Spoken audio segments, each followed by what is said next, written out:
Coach Lee always preached that you're not your frontal lobe isn't fully developed until you're 25, and I just turned 24, so I got like 360 more days to go.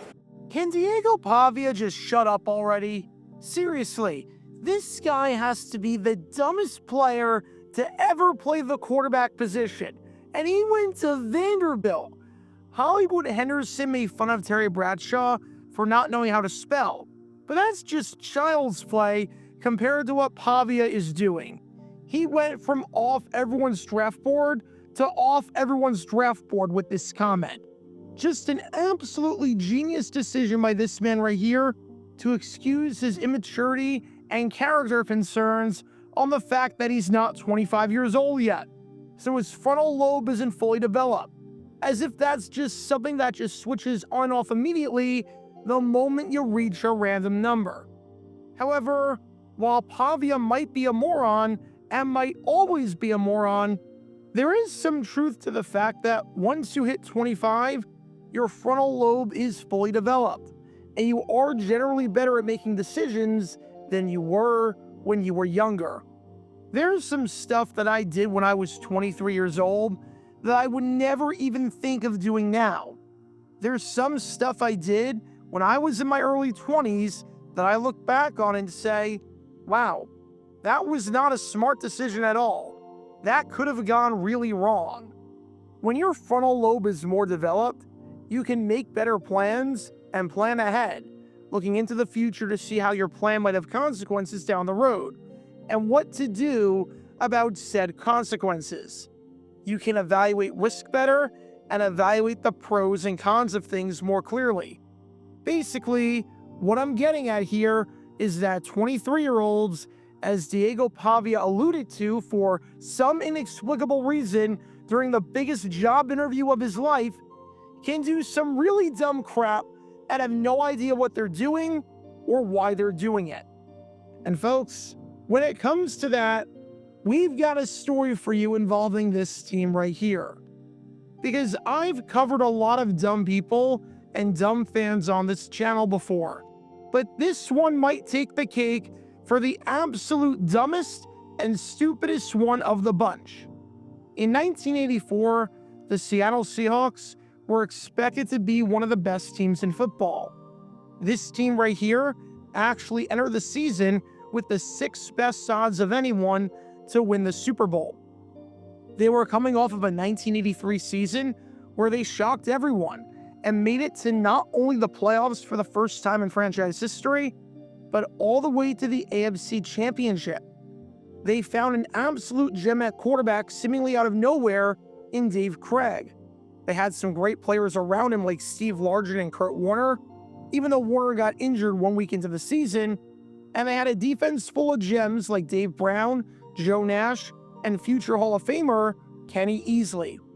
The Seahawks ended that 1984 season with a 12-4 record and a top 5 offense and a top 5 defense in the league.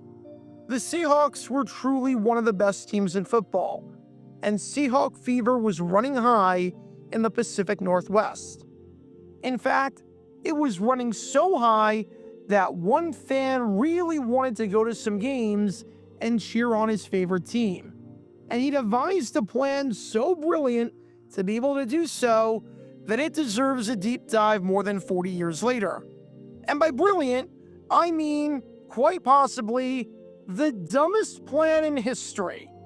Before I get to the plan, make sure you hit that like button down below, subscribe, hype up that video, and turn on the notification bell so you don't miss a single video that we post on the channel.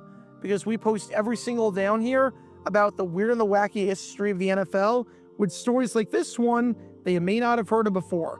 So if you like that sort of stuff, then this is definitely the place for you.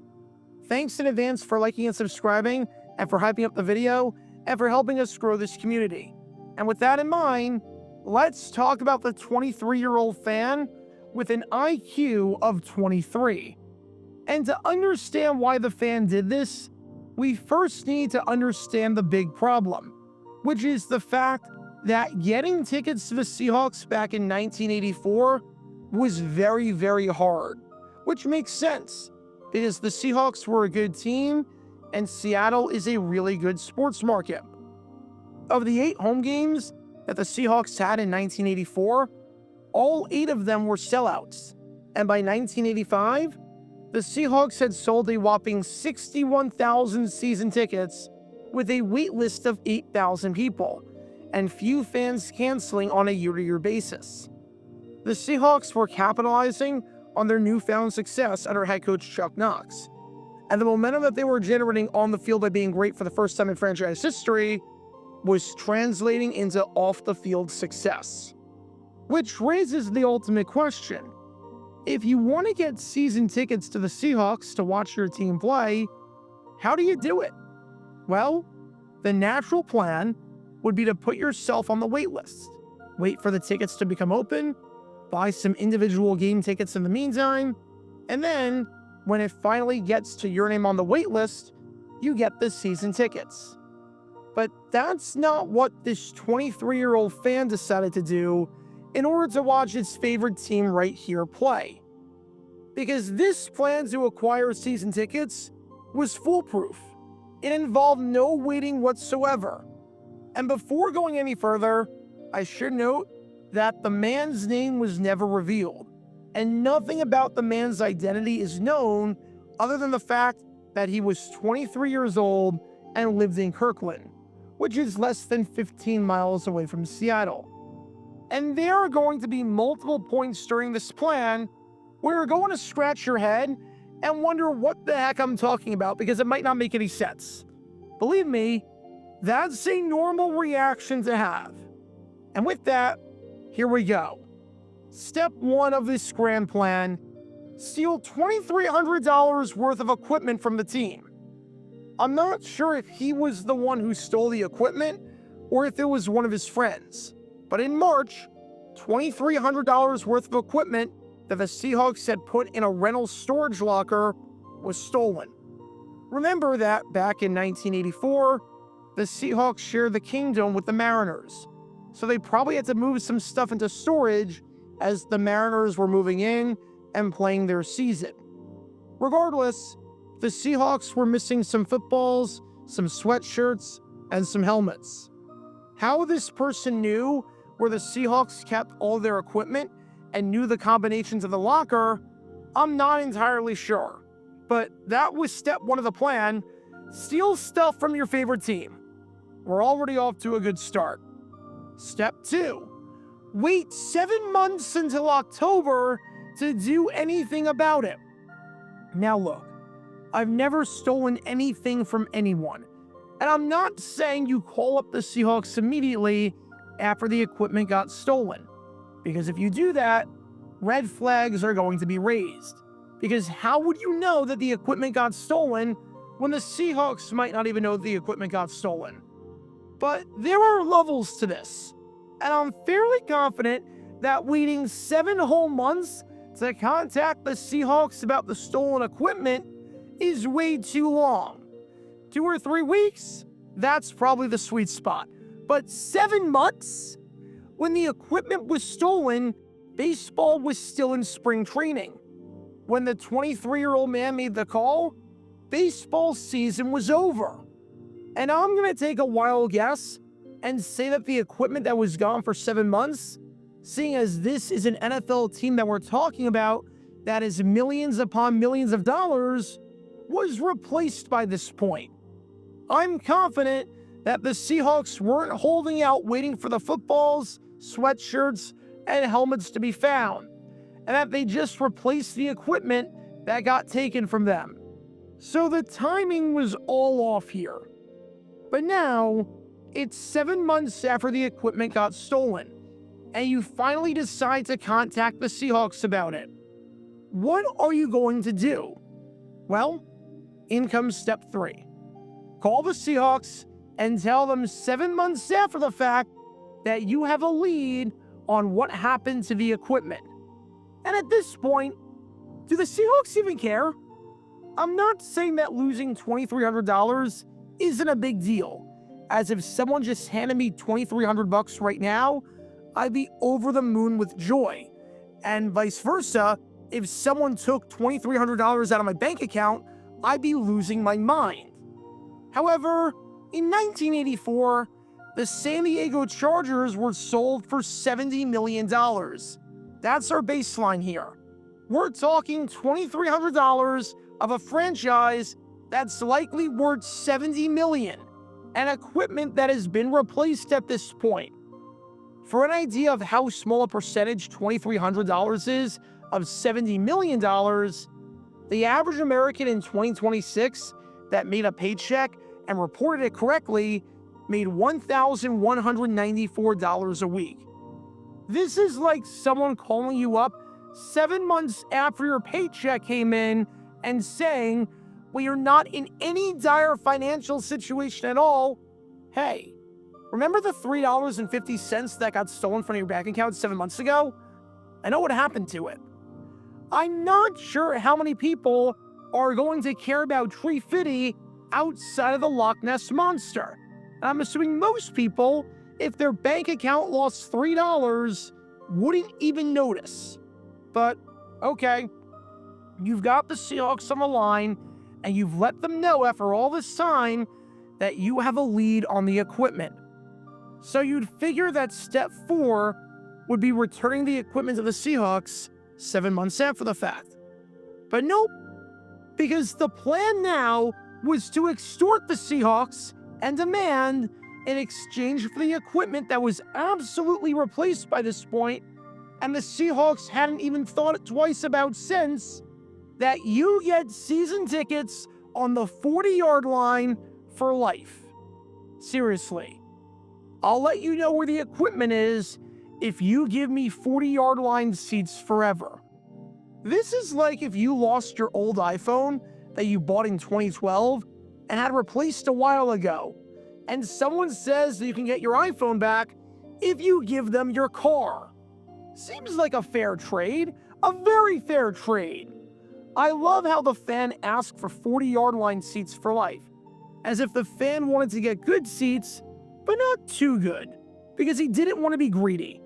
He didn't shoot for seats right on the 50. He showed some restraint here.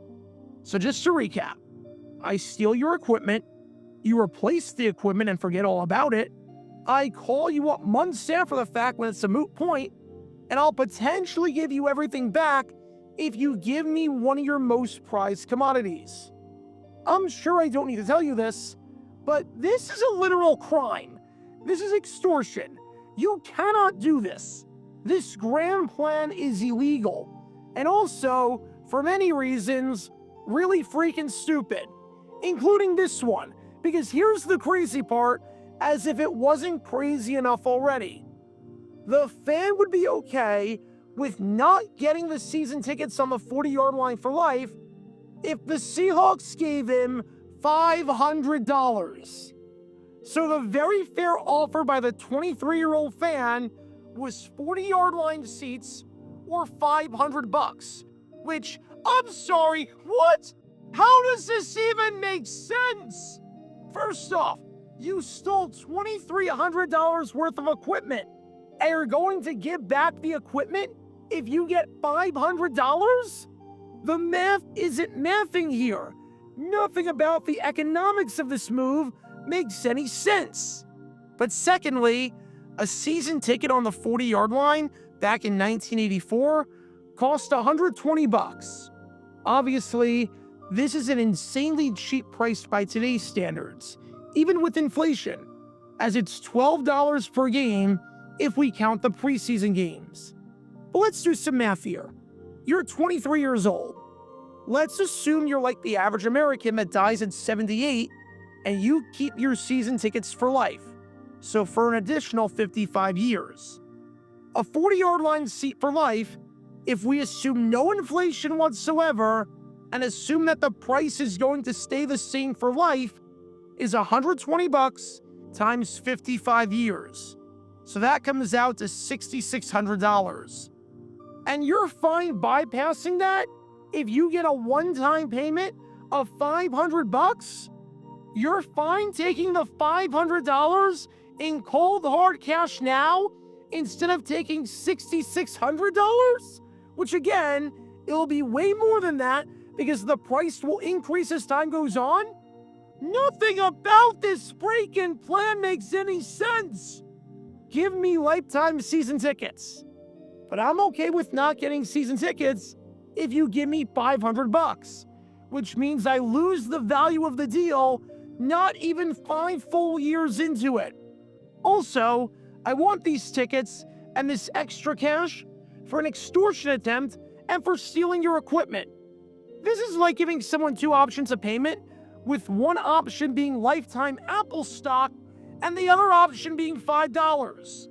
The man had 7 whole months to think of a plan that makes economic sense. And after 7 months, this is what he came up with. And staying with the $500 plan, I highly doubt that this guy was thinking about inflation. In fact, I highly doubt that this guy was thinking about anything. But let's assume that the average inflation rate per year is 3%. If the Seahawks increase their season ticket price by 3% each year, and we assume that the man gets lifetime season tickets for 55 years, and obviously, this is not how it works because the Seahawks can raise the rate at a much higher rate than the rate of inflation, but if we do some math here and calculate the lifetime value of these season tickets, in year 1, they start off at $120, and by year 55, they're $592.09. Again, this isn't how it works in real life. If you want season tickets today on the 40-yard line for the Seahawks for 1 year, it's going to cost you well over $4,000. But if we just go along with basic inflation and sigma notation, the lifetime value of these tickets across 55 years comes out to $16,328.59. Meanwhile, I'm going to take a wild guess and say that the guy was not going to take the $500 and just invest it into the S&P 500. If he was, then obviously the S&P deal is really good, because he'd have about $52,000 by this point, and he might have been onto something. Something illegal, but something. But if he was just going to use the cash to buy something and do something stupid, and knowing how genius this plan was, that was probably what he was going to do, then it makes this move even worse. Especially if he stole $2,300 worth of equipment and could have sold that off and made a minimum of $2,300 and then used that money to put into the S&P, which raises the question of why he didn't just do that instead.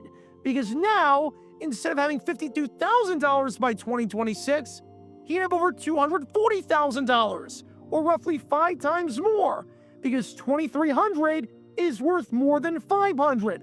I don't get the thought process here. My brain is in knots trying to figure this out.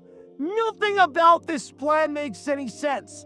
Every single part of this plan contradicts itself. The logic does not add up. Bottom line, this man's a certified moron, and no sane individual is doing something like this. Naturally, the Seahawks called the police, and the police played along, saying that the Seahawks would give him exactly what he wanted with the 40-yard line tickets, and he should come down to the police office to pick them up. Unsurprisingly, when he went down to the station like a certified moron, there were no tickets waiting for him, as he was promptly arrested, foiling one of the greatest plans to get tickets in NFL history. Steal equipment from your favorite team.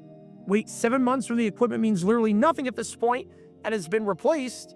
Then call up and demand lifetime tickets that do not exist because there's a literal waiting list for season tickets, or demand $500, which covers literally nothing and is a drastically different value than the tickets themselves.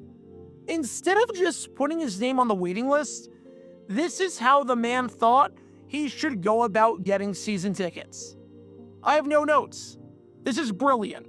Stealing and extortion all bundled up into one, with a whole bunch of stupidity sprinkled in the mix. Again, we don't know the man's name, and unfortunately, after digging high and low, I couldn't find anything else about what happened and what his sentence was. But I do know this much: he never got those 40-yard line seats. Shocker, I know.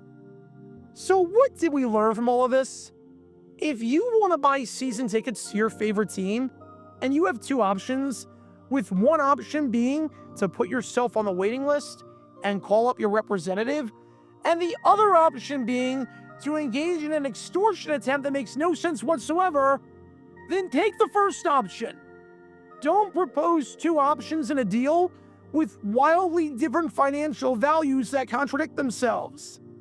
If you have a favorite team and you want to support your favorite team, then it's a really bad idea to steal from your favorite team and commit a crime.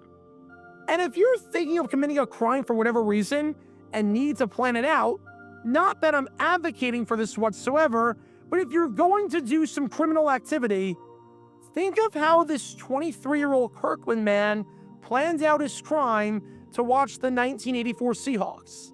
And then do the exact opposite.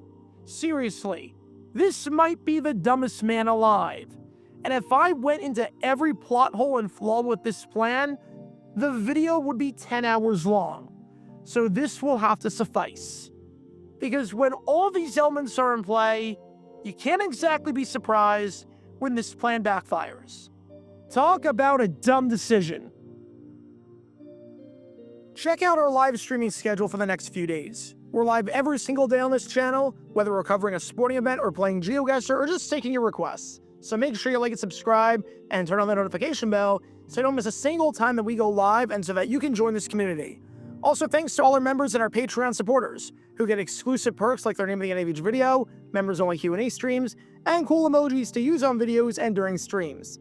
See how you can join this community and become a member or a Patreon member by clicking the link in the description below.